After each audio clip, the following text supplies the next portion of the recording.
A gente precisa trocar uma ideia sobre esse novo momento do Internacional. 2 jogos, 2 vitórias depois da parada para o Super Mundial, mas uma preocupação por algumas coisas que são apresentadas pelo time do Roger Machado, principalmente pensando nas disputas das Copas contra Fluminense e Flamengo na Copa do Brasil e na Libertadores. Será suficiente? Eu estou enxergando um certo exagero de muita gente nessa situação e a gente vai falar sobre isso depois da vinheta.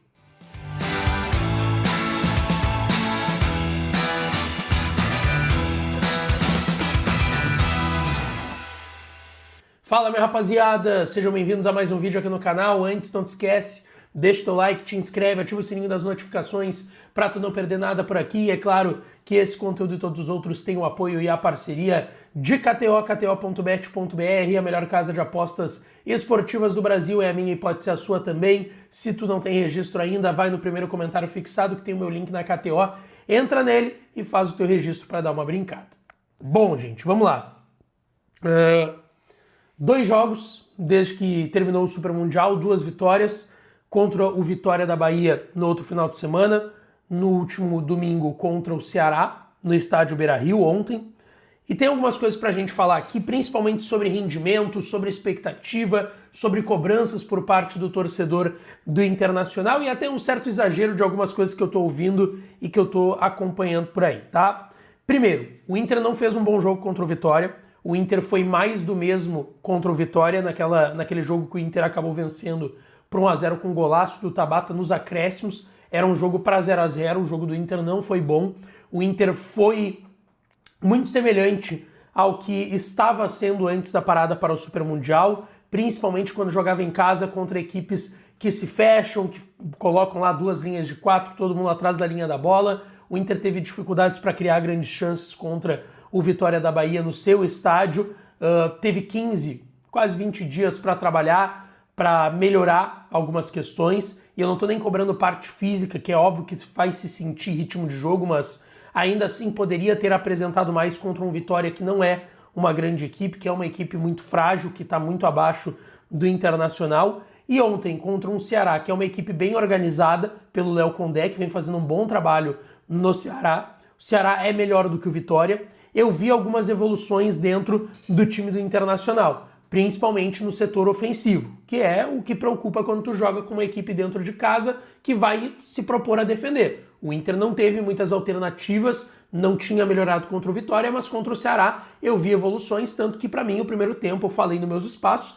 deveria ter sido 2 ou até 3-0 para o Internacional, por mais que o Ceará também tenha atacado o Inter, mas as chances que o Inter criou com bola no travessão do Brian Aguirre, com gol perdido pelo Borré, gol perdido pelo Bruno Henrique, poderia ter sido mais ainda em placar, em construção de placar aquele primeiro tempo. Mas o segundo tempo, óbvio que preocupa, porque o Inter mostrou fragilidades defensivas, cedeu espaços, cedeu campo para a equipe do Ceará e correu um sério risco de terminar com o jogo empatado. Mas eu não sou engenheiro de obra pronta. O Inter ganhou, porém o segundo tempo foi abaixo, sim.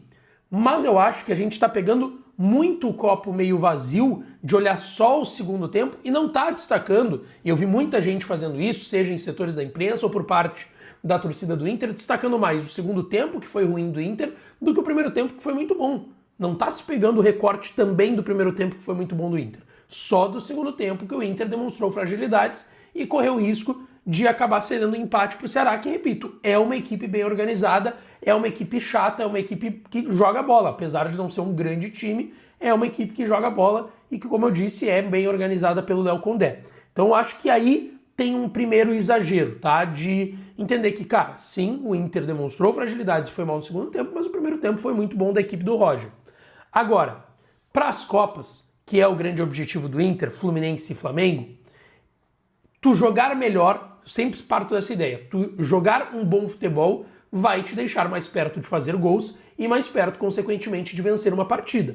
Mas cá entre nós, ninguém vai reclamar se o Inter não jogar nada e passar, seja contra o Fluminense ou contra o Flamengo, ou até nos 2 confrontos. Se o Inter, nesses 4 jogos, ida e volta da Copa do Brasil e da Libertadores, não jogar nada e passar, vai estar todo mundo feliz. O Inter passou de fase, fez o que poucas pessoas, inclusive eu, imaginam. Porque hoje, para mim, o Fluminense, por mais que tenha perdido os 2 jogos desde o Super Mundial. É um time que está melhor do que o Internacional, perdeu uma grande peça, é verdade, John Arias, mas está contratando um outro grande jogador que é mais jovem, que é o Inestrosa, mas também não acho o Fluminense esse bicho papão todo, como eu acho o Flamengo do Felipe Luiz, que é uma equipe mais organizada, que é uma equipe que joga mais futebol, que é uma equipe que tem um melhor elenco, melhores opções de banco e de time titular em relação ao Inter, e que vai propor um confronto muito mais difícil na Libertadores para o Inter do que eu acredito que o Fluminense possa propor na Copa do Brasil, tá?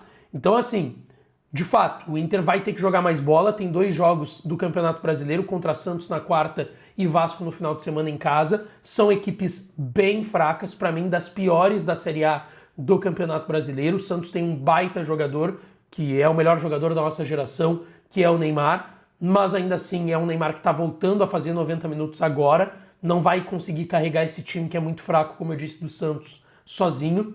E um Vasco da Gama que é muito fraco, apesar de eu acho que tem um bom treinador na Casa Mata, que é o Fernando Diniz, mas é um time de longe muito mais fraco que o Internacional e mais fraco, inclusive, que esse Santos que o Inter vai pegar na quarta-feira. Então, assim, é interessante o Inter jogar bem contra Santos e Vasco, antes até do resultado, tá? Porque o Inter ganhou esses 2 jogos em casa de Vitória e Ceará e deu uma tranquilizada na tabela.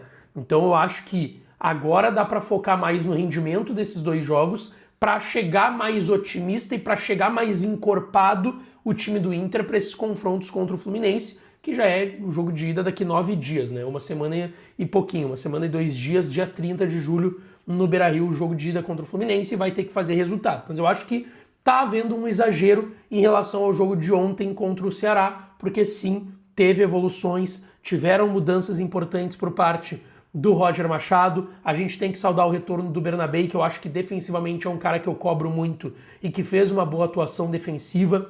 O Bryan Aguirre, o Roger elogiou muito, é um jogador que eu gosto bastante, que lá atrás, quando tava todo mundo criticando o Bryan Aguirre, ele tinha 5, 6 jogos com a camisa do Inter, eu falei, gente, calma, são só 5, 6 jogos, vamos esperar. Esperamos e deu certo. Hoje ele é titular incontestável do Internacional. Acho que o Vitor Gabriel voltou da lesão um pouco abaixo. Acho que a gente pode ter ali na frente um debate entre Juninho e Vitor Gabriel. É um garoto, não precisa ter desespero em relação a isso. Vitão, uma grande atuação, tá? Ou principalmente individualmente, nas marcações individuais em cima do Pedro Raul. Gostei do Thiago Maia, não achei que ele foi mal, mas ainda acho que esse Thiago Maia é bem aquém daquele Thiago Maia que o Inter contratou. Então vamos ver se o Richard, a curto e longo prazo, vai se firmar numa titularidade. Chegou agora. O Bruno Henrique, eu acho que ele teve altos e baixos dentro do jogo. Eu acho que ele tem uma porcentagem muito importante dentro do gol do Inter, né? Porque ele perde a bola, depois ele que recupera e encontra um belo passe para o Borré, depois achar o Alan Patrick dentro da área. Acho que o Wesley tem que voltar para o lado esquerdo e botar o Carboneiro na direita.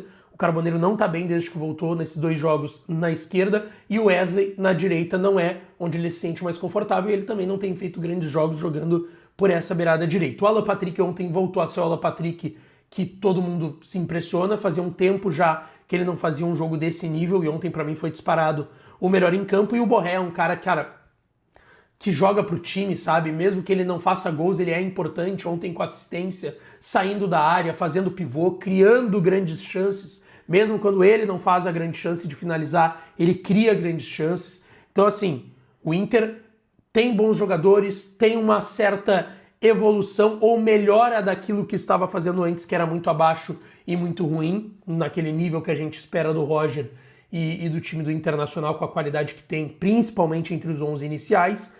Mas vai ser difícil, mas eu quero ser otimista. E eu queria que o torcedor do Inter, eu acho que tem os otimistas e tem os que estão mais pessimistas, e é do jogo. Ninguém tá em nenhum lugar para ensinar como se deve torcer, cada um tem o seu jeito, mas eu acho que dá para ser mais otimista, para pegar junto com o time nessas decisões de Copa do Brasil e de Libertadores, porque serão confrontos difíceis e o Inter precisa, e muito, do seu torcedor dentro do Beira-Rio, mesmo que ele não esteja nos jogos fora de casa ou até no Beira-Rio, apoiando pela TV, pelo rádio, enfim, pegando junto.